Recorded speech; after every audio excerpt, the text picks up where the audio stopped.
کیا آپ نے کبھی سوچا ہے کہ اگر انسان اسپیس میں کسی اور پلانٹ پر زندگی ڈھونڈ رہا ہے تو کیا ایسا ممکن ہے کہ وہ زندگی کسی ایسے پلانٹ پر ہو جہاں کسی بھی قسم کا کوئی بھی خوفناک طوفان نہ چلتا ہو؟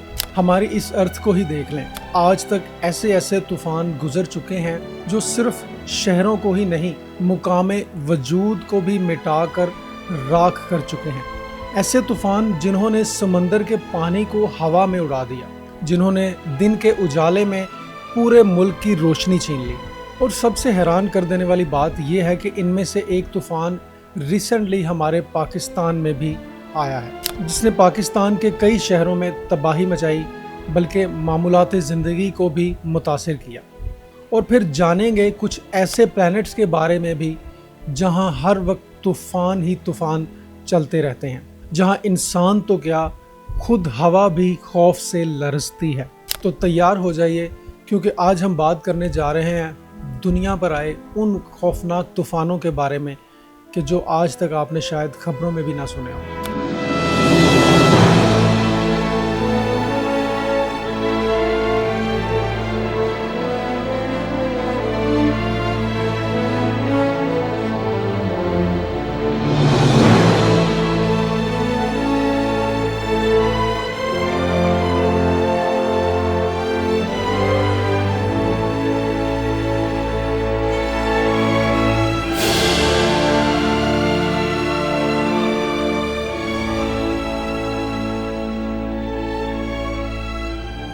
سال تھا 2013 اور جگہ تھی فلپائنز۔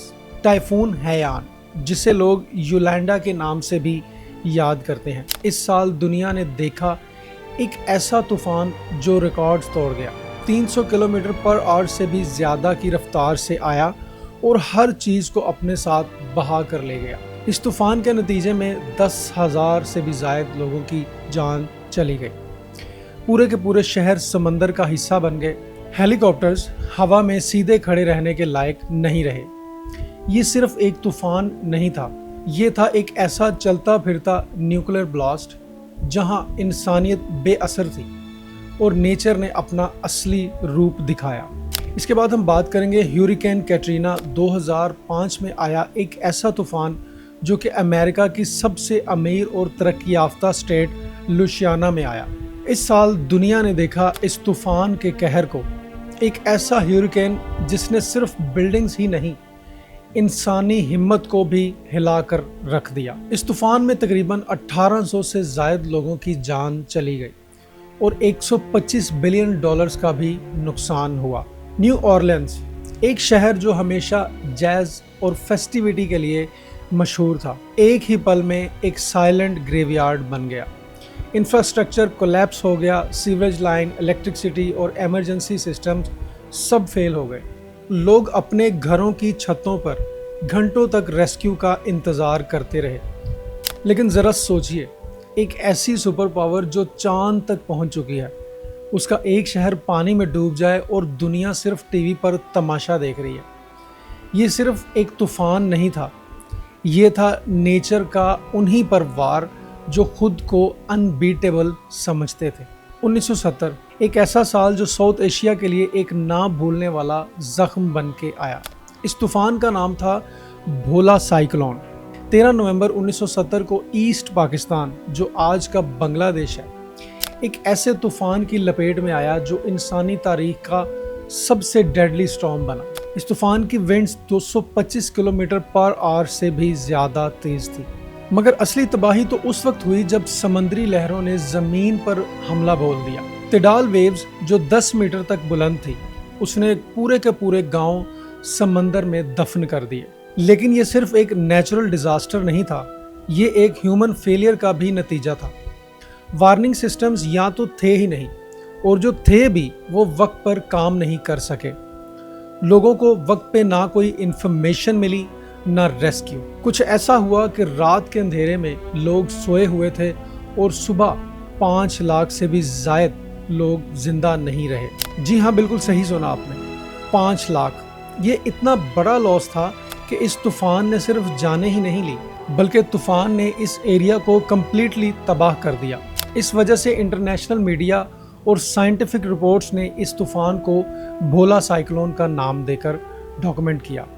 اس طوفان کے بعد ایسٹ پاکستان میں غم و غصہ اتنا بڑھ گیا کہ پولیٹیکل ٹینشن ایکسپلوڈ ہو گیا اور صرف ایک سال بعد 1971 میں بنگلہ دیش بن گیا۔ 2008 ایک ایسا سال جو برما کے لوگوں کے لیے کبھی نہیں بھلایا جائے گا۔ 2 مئی 2008 کو آیا سائیکلون نرگس، جسے آج بھی ماڈرن ہسٹری کے ڈیڈلیسٹ ٹراپیکل سائیکلون میں سے ایک مانا جاتا ہے۔ یہ طوفان لاوڈی ڈیلٹا کے کوسٹل ایریاز سے ٹکرایا اور ایسی تباہی چھوڑی کہ پوری بستیاں زمین دوز ہو گئیں۔ ونڈ سپیڈ تھی 225 کلومیٹر پر آور، لیکن اصلی خوف اور تباہی مچائی فلڈ کے پانی نے، جو 40 کلومیٹر تک آبادی کے اندر گھس گیا اور تقریباً 1,40,000 سے بھی زائد لوگ یا تو مر گئے یا کبھی ملے ہی نہیں۔ لاکھوں لوگوں کے گھر، سکول اور زندگیاں صرف یادوں کا حصہ بن کر رہ گئیں۔ لیکن سب سے شاکنگ پہلو، یہ طوفان صرف تباہی کا پیغام نہیں تھا، یہ انسانوں کی لاپرواہی اور سرکاری بے حسی کا بھی ثبوت تھا۔ UN کے پلینز، ریلیف ٹیمز اور میڈیکل ہیلپ کو بارڈر سے ہی واپس بھیج دیا گیا۔ جب دنیا چیخ چیخ کے مدد کے لیے پکارتی رہی، میانمار کے کچھ لیڈرز نے کہا ہم خود ہی اس مسئلے کو ہینڈل کر لیں گے۔ لیکن سچ یہ تھا کہ جب سرکار نے اپنی عزت بچانے کی بجائے زندگیاں بچانے کا فیصلہ لیا، تب تک ہزاروں لاشیں پانی میں تیر رہی تھی۔ یہ ایک طوفان نہیں تھا، یہ ایک سبق تھا کہ اگر قدرت سے بچ بھی جاؤ تو سسٹم کی ناکامی پھر بھی زندگی لے سکتی ہے۔ 24 مئی 2025 کو پاکستان کے کئی علاقوں میں ایک بہت ہی خوفناک سٹارم آیا۔ اسلام آباد، لاہور، پشاور جیسے بڑے شہروں میں جب ٹیمپریچر 45 ڈگری سے بھی اوپر جا چکا تھا، تب پھر اچانک ہواؤں کی رفتار اتنی تیز ہو گئی کہ لوگ حیران رہ گئے۔ اس سٹارم کی ہوائیں 120 کلومیٹر پر آور سے بھی زیادہ تیز چل رہی تھیں، جس نے پاور لائنز گرا دیں، درخت جڑ سے اکھاڑ دیے اور کئی بلڈنگز کو بھی نقصان پہنچایا۔ متعدد لوگوں کے گھروں کی چھتوں پر لگے ہوئے سولر پینلز بھی اس طوفان کی زد میں آئے۔ کئی علاقوں میں بجلی کی سپلائی لمبی دیر تک بند رہی اور اس طوفان میں کئی لوگ زخمی بھی ہوئے اور کچھ لوگ جان سے بھی گئے۔ سڑکوں پر گرے ہوئے درختوں اور بجلی کی تاروں کی وجہ سے ٹرانسپورٹیشن بھی کافی گھنٹے متاثر رہی، اور اس تباہی نے ہمیں پھر سے یقین دلایا کہ سائنس اور ٹیکنالوجی جتنی بھی ترقی کر لیں، قدرت کے سامنے ہم ابھی بھی کمزور ہیں۔ اب اگر آپ کو یہ طوفان بہت زیادہ ڈینجرس نہیں لگے تو ذرا اسپیس میں چلتے ہیں، جہاں ہمارے اپنے سولر سسٹم کے ایک پلانٹ جوپیٹر میں دی گریٹ ریڈ اسپاٹ نام کا ایک سٹارم ہزاروں سال سے چلتا آ رہا ہے۔ اس کا سائز ہماری پوری زمین سے 3 گنا بڑا ہے۔ اس کے بعد ایک اور پلانٹ کی اگر ہم بات کریں تو وہ ہے نیپچون، جہاں پر ونڈ 2100 کلومیٹر پر آور تک چلتی ہے۔ مطلب اگر وہاں انسان ہو تو اس کا جسم ہوا میں ہی ختم ہو جائے۔ اب اس کے بعد اگر ہم بات کریں وینس کی، جہاں کا ایٹماسفیئر اتنا زیادہ ٹاکسک اور پریشر زدہ ہے کہ وہاں چلنے والے سٹارم کے اندر آپ کی ایگزسٹنس جسٹ سیکنڈز کی ہوگی، مطلب آپ کا جسم جسٹ سیکنڈز میں ختم ہو جائے۔ لیکن اس کے باوجود سب سے زیادہ طوفان آپ کو پتہ ہے کہ ہماری زمین پر ہی چلتے ہیں، اور ایسا کیوں ہے؟ ایسا اس لیے ہے کہ یہ طوفان سیدھے انسانوں کی زندگی پر اثر ڈالتے ہیں، انسان کی جان لیتے ہیں، نقصان کرتے ہیں اور ہماری دنیا کو بھی تباہ کرتے ہیں۔ لیکن اب سوال یہ ہے، کیا یہ صرف شروعات ہے؟ کلائمیٹ چینج، گلوبل وارمنگ اور انسان کی خود غرضی، کیا یہ اگلی جنریشن کے لیے اور بھی زیادہ خطرناک سٹارمز کا دروازہ کھول سکتی ہے؟ آپ کیا سوچتے ہیں؟ کمنٹ سیکشن میں اپنا ایکسپیرینس ضرور شیئر کیجیے گا۔ بہت شکریہ۔